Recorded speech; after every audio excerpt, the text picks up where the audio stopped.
आपको भगवान से मिला दे। तो भगवान से मिलाने की सामर्थ्य किसमें है? किसमें है? गुरु गोविंद दो खड़े,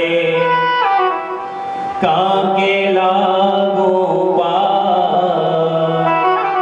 और बलिहारी गुरु आपने, मेरो गोविंद दियो मिला। वो सामर्थ्य केवल गुरु में है जो आपको परमात्मा से मिला सकता है, और कोई दूसरी शक्ति नहीं है परमात्मा से मिलाने। आज शौनक आदि सूत जी के चरणों में बैठकर गोविंद के गुणानुवाद सुनने के लिए प्रार्थना कर रहे हैं। शौनक आदि ऋषि कहते हैं कि कलिकाल का प्रारंभ होने वाला है। वैष्णव लोग भगवान की भक्ति करते हैं लेकिन मनोकामनाएं पूरी नहीं होती, फिर भी दुखी रहते हैं। व्यक्ति जाने अनजाने पाप कर्म के द्वारा नाना प्रकार के कष्टों को भोगने वाले हैं। तो सूत जी महाराज के तो ऐसा उपाय बताओ, कोई ऐसा काम बताओ जिससे व्यक्ति की मनोकामनाएं पूरी होती रहे, उस पर गोविंद की कृपा बनी रहे।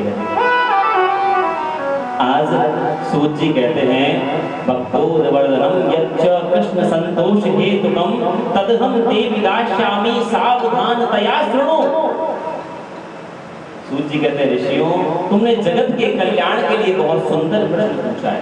ऋषियों ने क्या अपने कल्याण के लिए पूछा है क्या? कोई ऐसा काम बताओ, ऐसा नाम बताओ जिससे व्यक्ति के दुख और कष्ट मिट जाएं। इसलिए पूछा, हम सब के लिए पूछा कि ऐसा कोई काम, ऐसा कोई नाम बताओ जिसको करने से व्यक्ति के कष्ट, दुख और पाप से वो तर जाए और सुख उसके घर में विराजमान हो। सूत जी ने कहा भक्तोद्वर्धनम यच्च कृष्ण संतोष हेतु। आज मैं तुमको उन प्रश्नों को उत्तर दूंगा, मैं तुम्हारी समस्या का समाधान बताऊंगा, लेकिन तदहम ते विदास्यामि, उत्तर मैं दूंगा, इलाज भी मैं दूंगा, लेकिन सावधानतया सुनो। ऋषियों, सावधान होकर के सुनो। आज सूत जी ने कहा सावधानतया सुनो। आज शौनक ऋषि को ऐसा क्यों कहा सावधानतया सुनो? क्योंकि आज जो सूत जी महाराज शौनक आदि ऋषियों को जो उपाय बताने वाले हैं, जो नाम देने वाले हैं, जिस शास्त्र का नाम बताने वाले हैं, वो कोई सामान्य चीज नहीं है। देखिए भक्तों, मानो आपके किसी परिचित का रिश्तेदार के घर में विवाह है, आपको दौसा से जयपुर जाना है। अब देखो घर में कुछ माल तो होता ही है ना हमारे, अब क्या करेंगे, उनको साथ लेके नहीं जा सकते, तो क्या करेंगे, अपने किसी परिचित रिश्तेदार के पास, बंधुओं के पास जाएंगे, भैया देखो ये मेरे थोड़ी पोटली है, इसको अपने पास रख लो, यही करेंगे ना हम। लेकिन भैया देखते थोड़ी सावधानी से रखिए, ऐसा कहते नहीं भैया थोड़ी सावधानी से रखिए। जब हम भौतिक आभूषणों के लिए कहते हैं भैया सावधानी से रखियो, तो भक्तों आज मेरा जो सूत जी भगवान है शौनकादि ऋषि को ऐसा अनमोल नाम प्रदान करने जा रहे हैं, तो क्या वो सावधान नहीं करेंगे उनको? भैया जो उपाय बता रहा हूं ना, इसको सावधानतया सुनो, सावधान होकर के सुनना। तो भक्तों वही बात हम आपसे कहने जा रहे हैं कि जो इस भागवत में भागवत का परम रहस्य है ना, उसको सावधान होकर के सुनना। सब दिवस जब तक ये कथा चले ना, तब तक ध्यान केवल गोविंद के चरणों में लगाना, और जिसका ध्यान गोविंद के चरणों में रहेगा ना, उसके घर बार की, पोते पोतियों की, व्यापार की चिंता करने की जरूरत नहीं है, वो अपने आप संभालेगा। सूत जी कहते हैं ऋषियों, इस कलिकाल में अपने जीवन को संवारने का सबसे बढ़िया उपाय है प्रभु नाम संकीर्तन, गोविंद का गुणगान। वे कहते हैं संसरति इति संसार है, ये संसार धीरे धीरे सरकता जाता है। धीरे धीरे व्यक्ति की उम्र कम होती जाती है। व्यक्ति को कभी भी अपने जीवन के पल पल को बर्बाद नहीं करना चाहिए, हर पल का सदुपयोग करना चाहिए, हर पल को गोविंद के नाम में लगाना चाहिए, भगवान की भक्ति में लगाना चाहिए, परोपकार में लगाना चाहिए। तो एक बात बताऊं मैं आपको, एक बार शिष्य अपने गुरुजी के पास गया, व्यापारी था। गुरुजी देखो दिन पर क्या सुबह 6 बजे व्यापार के लिए जाता हूँ और शाम को पता नहीं 11 बज गए 12 बज गए, पता नहीं, फिर भोजन का ही समय नहीं मिलता, और आप बार बार जब भी आते हो कहते हो कि भगवान का नाम लिया कर, भगवान का नाम लिया कर। तो गुरुजी कहाँ तक नाम लूं गुरुजी? कोई ऐसा कोई मुहूर्त नहीं है क्या? ऐसा मुहूर्त बता दो कि जिसमें भगवान का मैं नाम ले लिया करूं। मुझे समय नहीं मिलता, मैं भगवान का इतना नाम तो नहीं ले सकता। बस तो आज गुरुजी ने शिष्य से कहा भैया मैं तुम्हें एक समय बताता हूं। वो समय क्या है कि तुम जीवन में कभी भी भगवान का नाम मत लेना। तुम जीवन में कभी भी भगवान का नाम मत लेना, बस एक बार ले लेना। कब? केवल जीवन में एक बार भगवान का नाम लेना। तो गुरु जी ये तो बहुत बढ़िया बात कहती है आपने, जीवन में केवल एक बार भगवान का नाम लूंगा और मुझे मोक्ष मिल जाएगी, मेरी सदगति हो जाएगी। गुरु जी वो मुहूर्त तो बताओ मुझे आज। गुरु जी ने कहा भैया जीवन में केवल एक बार भगवान का नाम लेना, पता है कब? अपनी मौत से एक पल पहले। कब लेना है? अपनी मौत से एक पल पहले। अब तो किसी को पता है क्या कब हमारा अंतिम पल आ जाए? और भैया रात को तो उससे मिल के आया था, सुबह तो खबर हो गई महाराज जी बता, है ना? इसलिए हर शास्त्र ही कहता है कि श्वास श्वास पर कृष्ण रटो, वृथा श्वास नहीं खो, और ना जाने या श्वास को फिर यावन हो या न हो। इसलिए हर पल भगवान का नाम लिया करो, ये हर पल धीरे धीरे बीतता जा रहा है।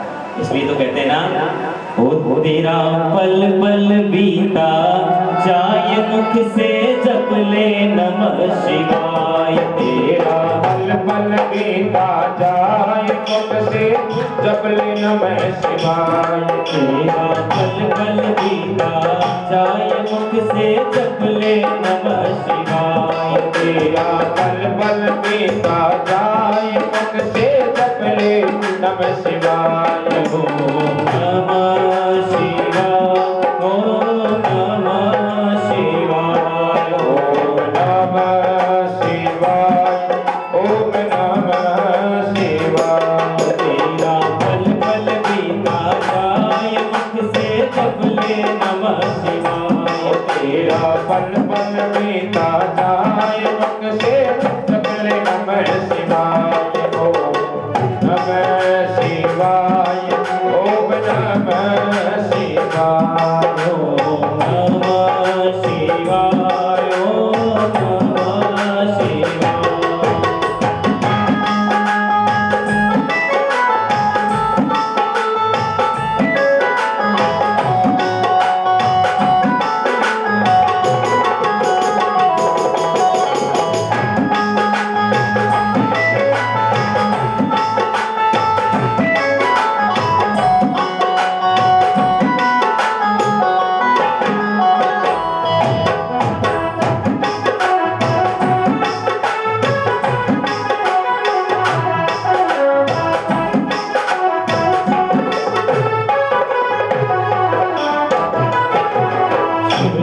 तुम हृदय से बोलो, शिव शिव तुम हृदय से बोलो। मन मंदिर का पर्दा खोलो, मन मंदिर का पर्दा खोलो। शिव शिव तुम हृदय से बोलो, शिव शिव तुम हृदय से बोलो। मन मंदिर का पर्दा खोलो, मन मंदिर का पर्दा खोलो।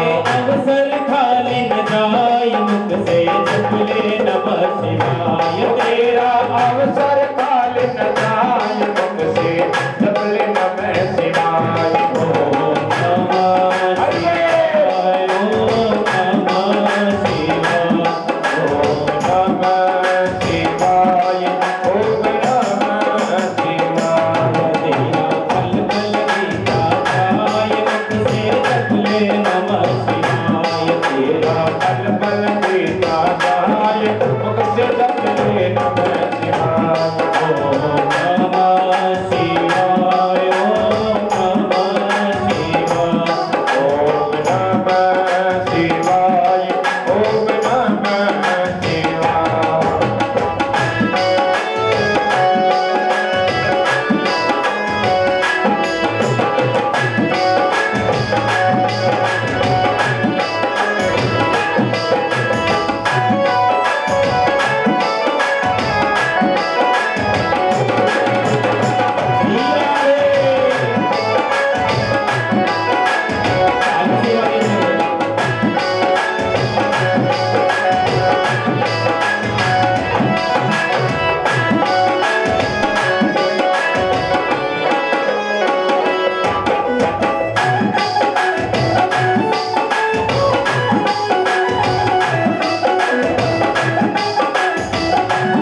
अकेला, समझो उड़ जाना है अकेला, समझे उड़ जाना है अकेला, यह दुनिया पंछी का मेला, ये दुनिया पलछन का मेला, समझो उड़ जाना है अकेला, समझो उड़ जाना है अकेला। तेरा तन यह साथ न जाए, मुख से जप ले नमः शिवाय, तेरा मन ये साथ न जाए, मुख से जप ले नमः शिवाय। ओम नमः शिवाय, ओम नमः शिवाय, ओम नमः शिवाय, ओम नमः शिवाय।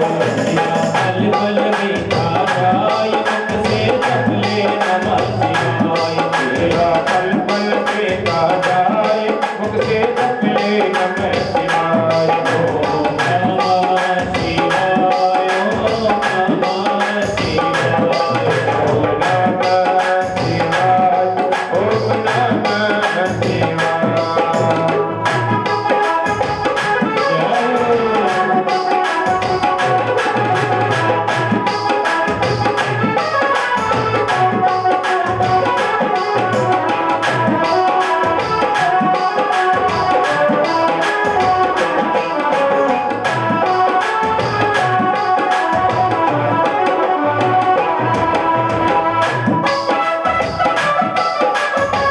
जय भोले।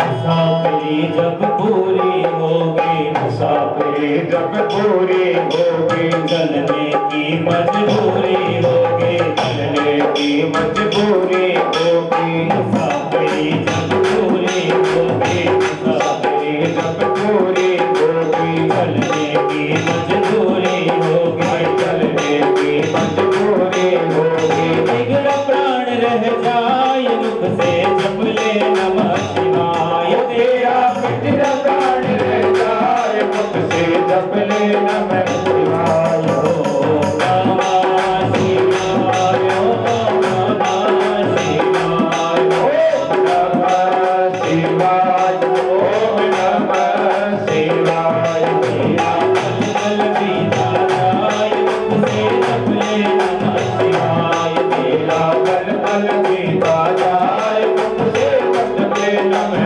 शिवाय। नमः शिवाय, ओम नमः शिवाय, ओम नमः शिवाय, ओम नमः शिवाय।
से जप रे नमः शिवाय।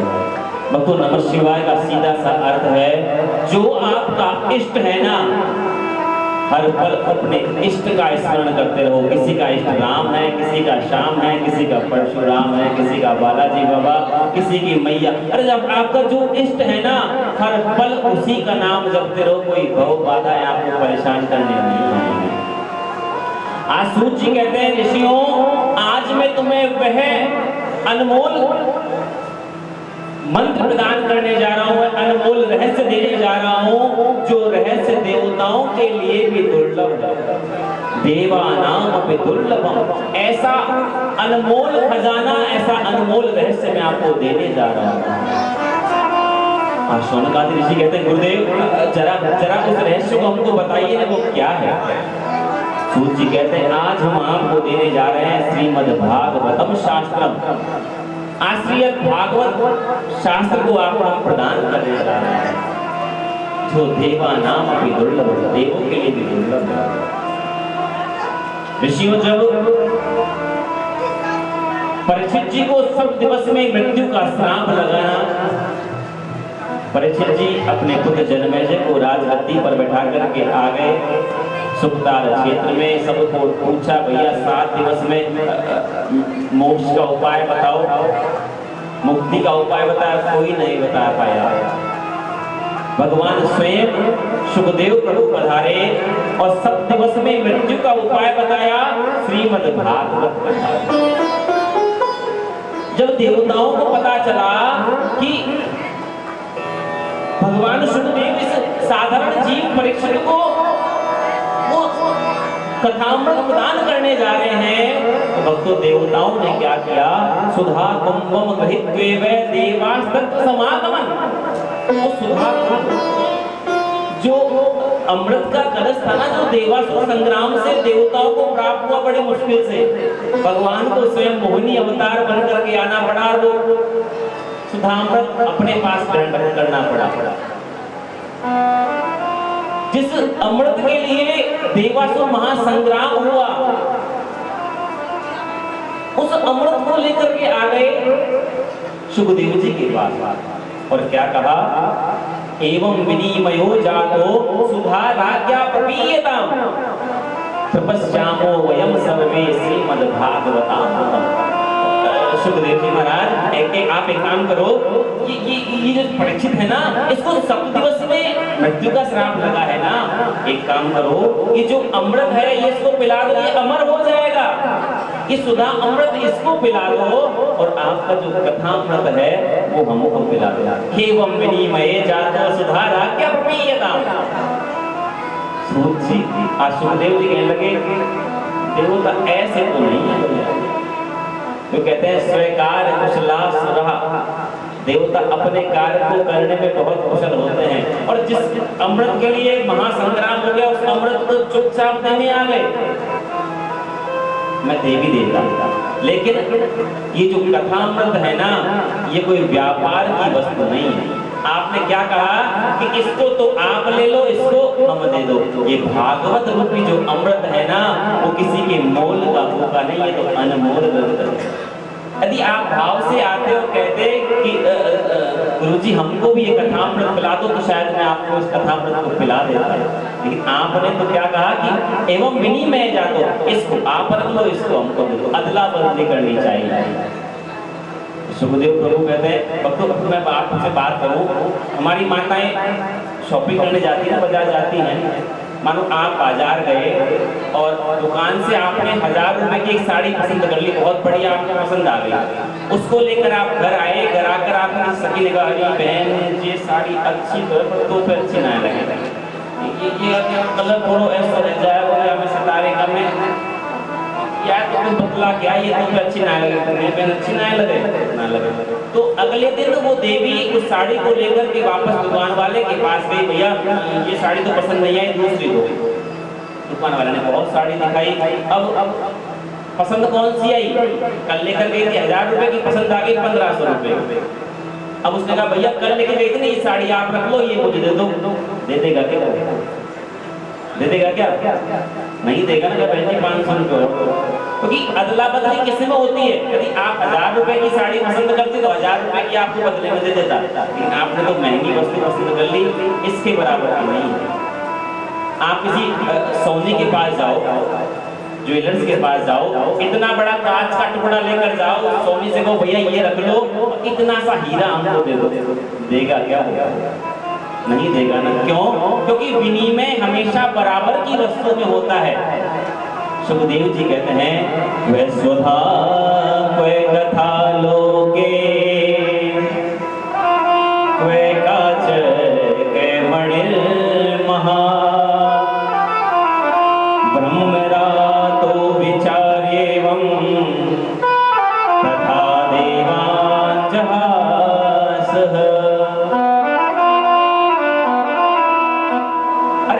सुधामृत एक कांच का टुकड़ा लेकर के आ गए और हमारी अनमोल मणि को इसके बदले में लेना चाहते हो, भाग जाओ यहाँ से, नहीं मिलेगा। आज तुम श्रद्धालु बनकर भक्त बनकर आते तो मुझे मिल जाता, लेकिन तुम तो सौदागर बनकर आए हो और भागवत में कभी सौदा नहीं होता, भागवत सौदे की विषय वस्तु नहीं है, भाग जाओ यहाँ से। शौनकादिक ऋषि पूछते महाराज इन दोनों की क्या विशेषता है? तो कहते जो सुधामृत है, जो देवताओं का अमृत है, जब कोई पुण्यात्मा स्वर्ग पहुंचता है वहां से ये अमृत मिलता है। और कथामृत क्या है? चाहे कैसा भी पापी से पापी पतित आत्मा हो, उससे यदि कथामृत मिल जाए तो सीधा पैर मिल जाता है। इनकी विशेषता है। जब भक्तों देवताओं को डांट कर सुखदेव प्रभु ने भगा दिया, वो देवता रोते रोते पहुंचे कहां? भगवान ब्रह्मा जी के पास। कि ब्रह्मा जी देखो वो सुखदेव प्रभु एक साधारण राजा परीक्षित को तो कथामृत दे रहे हैं, पिला रहे हैं, और हमको भगा दिया उन्होंने। जी ने कहा भैया ऐसी कौन सी विशेषता है कथामृत की जो देवताओं के लिए भी दुर्लभ है? देवा नाम में दुर्लभ, हम देवताओं को डांट कर भगा दिया। ब्रह्मा जी ने कहा भैया तुम बैठो और देखते तो है कि ये कथामृत में क्या विशेषता है, क्या फल इसको मिलता है। भक्तों जब सप्त दिवस की कथा के बाद राज्यो मोक्षम तथा वीक्ष पुराधाता विस्मित सत्यलोके तु तुलां बद्ध्वा तोलयन् साधनान्यज राज्यो मोक्षम तथा वीक्ष। जब 7 दिवस की कथा के उपरांत उस राजा परीक्षित के मोक्ष को देखा तो धाता विस्मित, ब्रह्मा जी भी विस्मित हो गए, भैया ये कौन सी औषधि आ गया? केवल 7 दिन की कथा सुनने से व्यक्ति को मोक्ष हो गया। अब तो समझदार लोग हर बात का कैसे निर्णय करते हैं? तोल कर निर्णय करते हैं। ब्रह्मा जी ने भी एक तराजू मंगाया, एक पलड़े में समस्त शास्त्रों को, ग्रंथों को, पुराणों को रखा, और एक पलड़े में रखा श्रीमद् भागवत जी को। अब तो झुकेगा कौन? जो पलड़ा भारी होगा वही तो झुकेगा ना। तो भक्त हुआ क्या? लघुन्यन्यानि जातानि गौरवेण इदं महा तदा ऋषिगणा सर्वे विस्मयं परमं ययो। सब आश्चर्यचकित हो गए। एक पलड़े में 17 पुराण, वेद, उपनिषद सब रखे हुए हैं और एक में केवल श्रीमद् भागवत, लेकिन श्रीमद् भागवत का पलड़ा नीचे झुक गया। बोलो श्रीमद् भागवत भगवान की जय। तब जाकर सुखदेव प्रभु कहते हैं श्रीमद् भागवताख्योऽयं प्रत्यक्षः कृष्ण एव हि। ये जो श्रीमद् भागवत है कोई पोथी नहीं है, कोई पुस्तक नहीं है, कोई शास्त्र नहीं है। श्रीमद् भागवत साक्षात कृष्ण एव ही, ये साक्षात श्री कृष्ण है। जब मेरे गोविंद से धराधाम पर अपनी लीलाओं का सुमिरन करके अपने बैकुंठ जा रहे थे ना, तो जरा नाम के व्याध को एक माध्यम बनाया, उसका बाण लगा, और जब गोविंद जाने लगे तो उनके हृदय से दिव्य प्रकाश पुंज उत्पन्न हुआ, और वो प्रकाश पुंज सीधा आकर के समाहित हो गया किसमें? श्रीमद् भागवत जी में। अभी तो कहते हैं श्रीमद् भागवत कोई साक्षात कोई साधारण ग्रंथ नहीं है। श्रीमद् भागवत साक्षात कृष्ण एव ही, ये साक्षात श्री कृष्ण है। और श्रीमद् भागवत भगवान की